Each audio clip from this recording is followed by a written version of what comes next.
কেমন আছো সবাই? আশা করি ভালোই আছো। সবাই ভালো থাকবে, সুস্থ থাকবে, সাবধানে থাকবে, আর মন দিয়ে ভিডিও ক্লাস, লাইভ ক্লাসগুলো ফলো করবে। তো আগের ক্লাসে আমরা স্পারমাটোজেনেসিস শেষ করেছিলাম, যে কীভাবে শুক্রাশয়ী সেমিপ্লাস নালিকা থেকে শুক্রাণু অর্থাৎ নিষিক্তকরণক্ষম শুক্রাণু উৎপাদিত হয়, যার দুটো দশা দেখিয়েছিলাম আমরা। একটা স্পারমাটোসাইটোজেনেসিস আর একটা হলো স্পার্মিওজেনেসিস। এই দুটো মিলিত হয়ে কি স্পারমাটোজেনেসিস, অর্থাৎ এই দুটোর মিলিত রূপই হলো স্পারমাটোজেনেসিস। এই ভিডিওতে দেখো আমরা ডিম্বাণু তৈরির প্রক্রিয়া, কারণ আমরা পড়েছিলাম গ্যামেটোজেনেসিস, মানে গ্যামেট তৈরির প্রক্রিয়া। গ্যামেট দু রকমের হয়, মেল গ্যামেট আর ফিমেল গ্যামেট। মেল গ্যামেটকেও কী বলি আমরা? শুক্রাণু। আর ফিমেল গ্যামেটকে আমরা ডিম্বাণু। তাহলে শুক্রাশয়ী যে ধারাবাহিক প্রক্রিয়ার মধ্যে শুক্রাণু উৎপন্ন হয় সেটাকে আমরা কী বলি? স্পার্মাটোজেনেসিস। আর ডিম্বাশয়ের মধ্যে যে ধারাবাহিক প্রক্রিয়ার মাধ্যমে যে ডিম্বাণু উৎপন্ন হয় সেই ডিম্বাণু তৈরির কৌশলকে আমরা কী বলি? ওজেনেসিস। অর্থাৎ আমরা বলতে পারি যে ধারাবাহিক প্রক্রিয়ায় ডিম্বাশয়ের আদি জনন কোষ বা প্রাইমারি জার্মসেল থেকে নিষিক্ত হইবার উপযুক্ত ডিম্বাণু সৃষ্টি হয়, সেই প্রক্রিয়াটাকে আমরা কী বলি? ওজেনেসিস। তো এইবার ওজেনেসিসের ধাপগুলো যদি আমরা পর্যবেক্ষণ করি তাহলে এটা সম্পর্কে আমাদের একটা ধারণা জন্মাবে। তো প্রথমেই চলে আসছি আমরা, দেখো প্রাইমারি জার্মসেল আদি জনন কোষ, যেটা ডিম্বাশয়ের একবার প্রাথমিক জায়গায় অবস্থান করে। এটা একটা কি? ডিপ্লয়েড কোষ। এটা হলো প্রাইমারি জার্মসেল বা আদি জনন কোষ। ঠিক আছে, প্রাইমারি জার্ম সেল, এটা একটা 2n সেল। ঠিক আছে, তো তার আগে বলে দিই যে এই প্রক্রিয়াটা তিনটি দশায় বিভক্ত। একটা বিভাজন দশা, একটা বৃদ্ধি দশা, একটা পুনরুত্পত্তি দশা। সেই ওই রকমই বিভাজন দশা বা ডিভিশনাল ফেজ, বৃদ্ধি দশা বা গ্রোথ ফেজ, আর একটা হচ্ছে পুনরুত্পত্তি দশা বা maturation phase. Primary germ sell, এই প্রাইমারি জার্ম সেলের কি ঘটবে? মাইটোসিস বিভাজন ঘটবে, মাইটোসিস। ঠিক আছে, দিয়ে যে ছোটো ছোটো কোষগুলো উৎপন্ন হবে, যে কোষগুলো উৎপন্ন হবে ডিপ্লয়েড কোষগুলো, সেগুলোকে কি বলি আমরা? উগুনিয়া। তাহলে এটা প্রাইমারি উগুনিয়া। আর এখান থেকে আরো দুটো তৈরি হবে, এই দুটোকে কি বলছি আমরা? সেকেন্ডারি উগুনিয়া। তাহলে এই যে সেলগুলো উৎপন্ন হলো, এই সেলগুলোকে কি বলছি আমরা? উগুনিয়া। ঠিক আছে, তাহলে এটা ফার্স্ট মাইটোসিস, এটা সেকেন্ড মাইটোসিস, দুটোই মাইটোসিস, তাই না? বুঝতে পারি তো? তাহলে এটা হলো প্রাইমারি উগুনিয়া,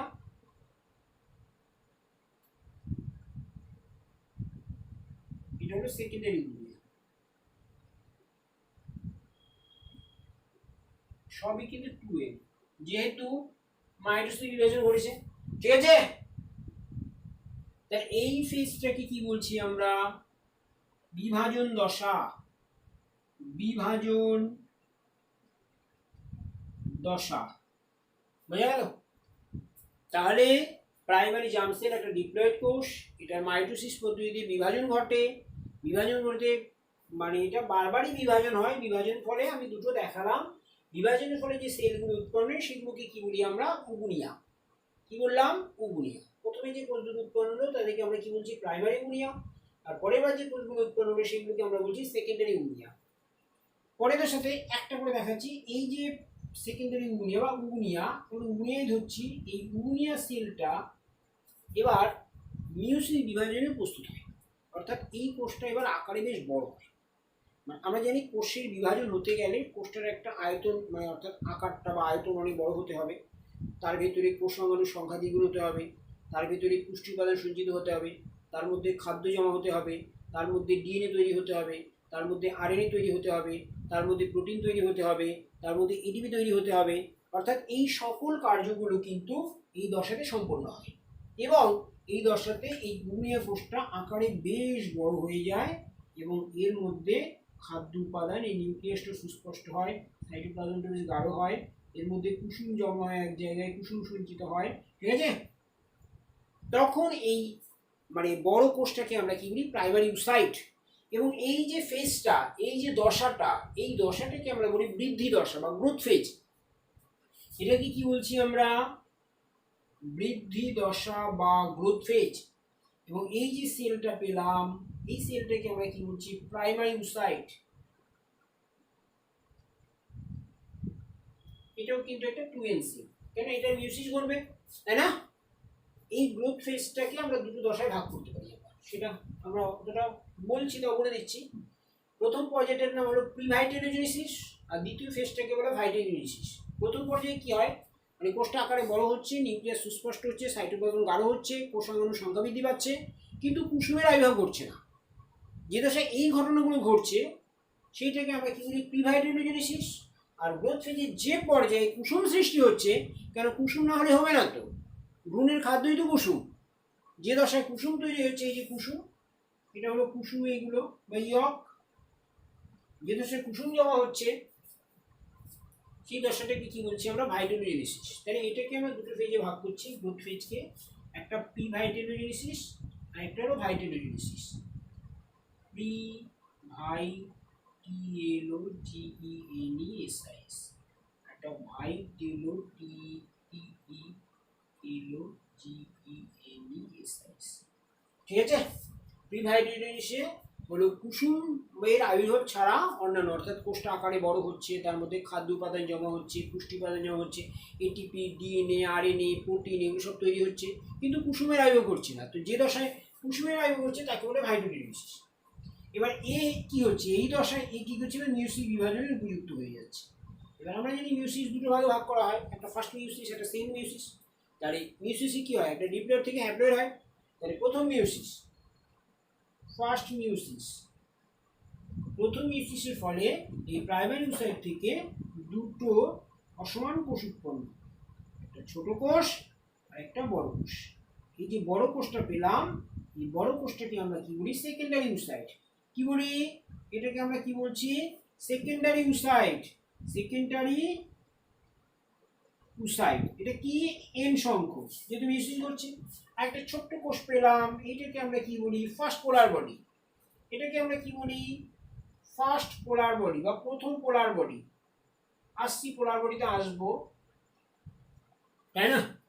তাহলে প্রাইমারি ইউসাইটের মিউসিস বিভাজন ঘটছে, দিয়ে দুটো অসমান কোষ তৈরি করছে, একটা সেকেন্ডারি ইউসাইট, একটা হলো ফার্স্ট পোলার বডি। এবার এই সেকেন্ডারি ইউসাইটের দ্বিতীয় মিউসিস ঘটছে। তাহলে সেকেন্ড মিউসিস,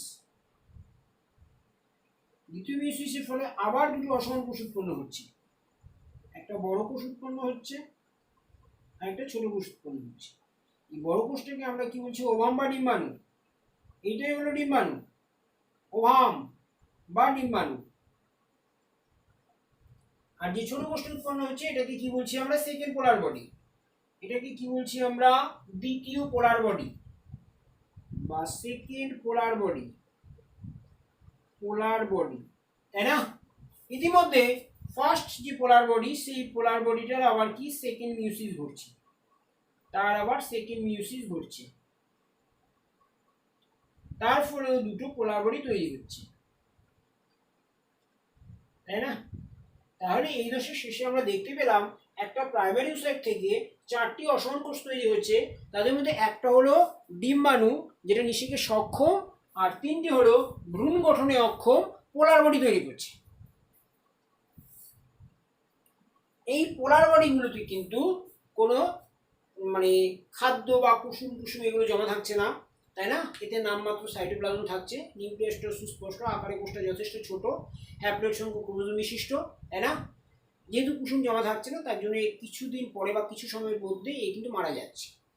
তাহলে এইবার আমাকে যদি প্রশ্ন করে যে পোলার বডি কাকে বলে, তখন কি বলবো আমরা, অ্যান্সারটা কি বলবো যে what is polar body. Polar body is the, polar body কি বলছে ইউজেনেসিস প্রক্রিয়ায় প্রাইমারি ইউসাইটের অসমান সাইটোকাইনেসিসের ফলে, অসমান সাইটোকাইনেসিস ঘটলো না, প্রাইমারি ইউসাইটের মিউসিস বিভাজনকারী, কি বলবো হলো ইউজেনেসিস প্রক্রিয়ার পূর্ণতাপ্রাপ্তি দশায়, কোন দশায় এটা ম্যাচুরেশন ফেজ বা পূর্ণতাপ্রাপ্তি দশায়, প্রায় মিউসিস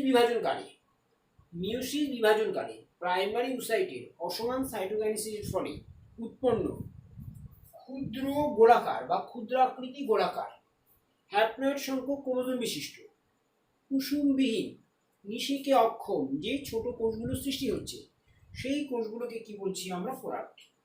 বুঝতে পারলে। তাহলে ইউজেনেসিসের পূর্ণতাপ্রাপ্তি দশায় প্রাইমারি ইউসাইটের মিউসিস বিভাজনকালে প্রাইমারি ইউসাইটের অসমান সাইটোকাইনেসিসের ফলে উৎপন্ন ক্ষুদ্রাকৃতি গোলাকার হ্যাপ্লয়েড সংখ্যক ক্রোমোজোম বিশিষ্ট ভ্রূণ গঠনে অক্ষম যে ছোট ছোট কোষগুলো উৎপন্ন হলো, সেই ছোট কোষগুলোকে কি বলছি আমরা পোলার বডি। পোলার বডিকে দুটো ভাগে ভাগ করলাম, একটা ফার্স্ট পোলার বডি, একটা সেকেন্ড পোলার বডি। এমন কোনো সময় প্রশ্ন দেয় ফার্স্ট পোলার বডি কাকে বলে, সেকেন্ড পোলার বডি কাকে বলে, তখন কি বলবো, প্রাইমারি ওসাইটের প্রথম ইউসি বিভাজনের ফলে দুটো অসমান কোষ উৎপন্ন হয়। বড় কোষটাকে কি বলছি আমরা সেকেন্ডারি ওসাইট, আর ছোট কোষটাকে আমরা কি বলছি ফার্স্ট পোলার বডি। আর সেকেন্ড পোলার বডি কাকে বলে, যে তোমার সেকেন্ডারি ওসাইটের দ্বিতীয় মিউসিস বিভাজন ঘটছে, দ্বিতীয় মিউসিস বিভাজনের ফলে দুটো অসমান কোষ উৎপন্ন হচ্ছে, একটা বড় কোষ একটা ছোট কোষ। বড় কোষটাকে আমরা বলছি ডিম্বাণু বা ওয়াম, আর ছোট কোষটাকে আমরা কি বলছি সেকেন্ড পোলার বডি। তাহলে আমি প্রশ্ন দিতে পারি পোলার বডি কাকে বলে, ফার্স্ট পোলার বডি কাকে বলে, সেকেন্ড পোলার বডি কাকে বলে, বুঝিয়ে শেষে কটা ধাপ, তিনটি ধাপ, একটা বিভাজন দশা, একটা বৃদ্ধি দশা, আর এই যে ফেজটা লাস্টে যে ফেজটা পেলাম এখান থেকে এতটা, এটাকে আমরা বলছি ম্যাচুরেশন ফেজ বা পূর্ণবর্তী দশা। তিনটি দশা এখানে কি দিতে পারে, প্রি ভাইটাল ইউনিসিস কাকে বলে, ভাইটাল ইউনিসিস কাকে বলে। আরেকটা প্রশ্ন খুব ভাইটাল প্রশ্ন, সেটা বলছে উজিনিসিস প্রক্রিয়ায় অসমান সাইটোকাইনেসিসের তাৎপর্য কী। কেননা সমান সাইটোকাইনেসিস ঘটলো না, সেটা হলো অসমান সাইটোকাইনেসিস ঘটলো। অসমান সাইটোকাইনেসিসের তাৎপর্য কী, তার কারণটা তাৎপর্য এটাই যে উজিনিসিস প্রক্রিয়ায় প্রাইমারি ওসাইট থেকে যে চারটে কোষ উৎপন্ন হলো, সেই চারটে কোষের মধ্যে সবকটা কোষেই যদি কুসুম সমভাবে বণ্টিত হতো, তাহলে কোনো কোষই কিন্তু যথেষ্ট পরিমাণে কুসুম লাভ করতে পারতো না বা যথেষ্ট পরিমাণে কুসুম পেত না। তার ফলে ভ্রূণের পরিস্ফুটনকালে বিপাক কার্যের চাহিদা মেটানো সম্ভব হতো না। অর্থাৎ ভ্রূণের বেঁচে থাকার জন্য যতটা কুসুম দরকার সেই কুসুমটা সাফিসিয়েন্ট থাকতো না, ফলে ভ্রূণ কিছু সময় পরে মারা যেত। বুঝতে পারলে তো? অর্থাৎ ভ্রূণের বিপাক কার্যের জন্য মানে মানে মানে চাহিদা মেটানো সম্ভব হতো না। সেই কারণে সমগ্র কুসুম একটা কোষের মধ্যে জমা হয়ে সেটা ডিম্বাণু গঠন করে, আর বাকি তিনটি কি ভ্রূণ গঠনে অক্ষম, পোলার বডি সৃষ্টি করে। এটাই হলো উজিনিসিসের অসমান সাইটোকাইনেসিসের তাৎপর্য। বোঝা গেল? তাহলে আজকের ভিডিও এই অবধি থাকলো। পরের ভিডিওতে আমরা ফিমেল রিপ্রোডাক্টিভ সিস্টেম অর্থাৎ স্ত্রী জনযন্ত্র নিয়ে আলোচনা করব, ডিম্বাশয়ের পারস্তনিক গঠন, গ্রাফিয়ান ফলিকল বা পরিত ডিম্বথলি, ডিম্বাণুর গঠন, এগুলো নিয়ে আলোচনা করব। আর এখান থেকে যেহেতু আগের ভিডিওতে আমরা স্পার্মাটোজেনেসিস পড়েছি, এই ভিডিওতে আমরা কি পড়লাম উজিনিসিস, সুতরাং এই দুটো বৈশিষ্ট্যগুলি যদি আমরা পাশাপাশি রাখি তাহলেই কিন্তু এদের মধ্যে ডিফারেন্স করা যায়। স্পার্মাটোজেনেসিসটা কি, শুক্রাশয় থেকে শুক্রাণু তৈরির প্রক্রিয়া, আর উজিনিসিসটা কি ডিম্বাশয় থেকে ডিম্বাণু তৈরির প্রক্রিয়া। তো স্পার্মাটোজেনেসিসে একটি প্রাইমারি স্পার্মাটোসাইট থেকে চারটি সমযোগ্যতা সম্পন্ন শুক্রাণু তৈরি হয়, আর উজিনিসিসে একটি প্রাইমারি ওসাইট থেকে একটা ডিম্বাণু তৈরি হয়, বাকিগুলো হলো পোলার বডি তৈরি হয়। বুঝতে পারলে? তো স্পার্মাটোজেনেসিস প্রক্রিয়াটি দ্রুত গতিতে সম্পন্ন হয়, আর উজিনিসিস প্রক্রিয়াটি ধীর গতিতে সম্পন্ন হয়। স্পার্মাটোজেনেসিস প্রক্রিয়ায় শুক্রাণু তৈরির সংখ্যা অনেক বেশি, উজিনিসিস প্রক্রিয়ায় ডিম্বাণু তৈরির প্রক্রিয়া অনেক কম। বুঝতে পারলে তো? এইভাবে কিন্তু আমাদের পার্থক্যগুলো পড়তে হবে, অবশ্যই একটু বুঝে বুঝে পড়তে হবে। বুঝতে পারলে তো?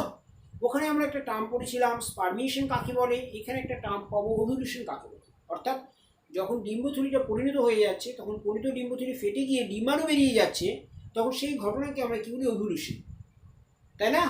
অর্থাৎ উজিনিসিস কালে অর্থাৎ একটা গ্রাফিয়ান ফলিকেল বা পরিণত ডিম্বথলি, সেই ডিম্বথলি ফেটে গিয়ে যে প্রক্রিয়াতে ডিম্বাণু নির্গত হয়, সেই ডিম্বাণু নির্গত হওয়ার প্রক্রিয়াকে আমরা কী বলি ওভ্যুলেশন। এই কাজে সাহায্য করে একটা হরমোন, তার নাম হলো NH হরমোন বা লিউটিনারি হরমোন। ঠিক আছে?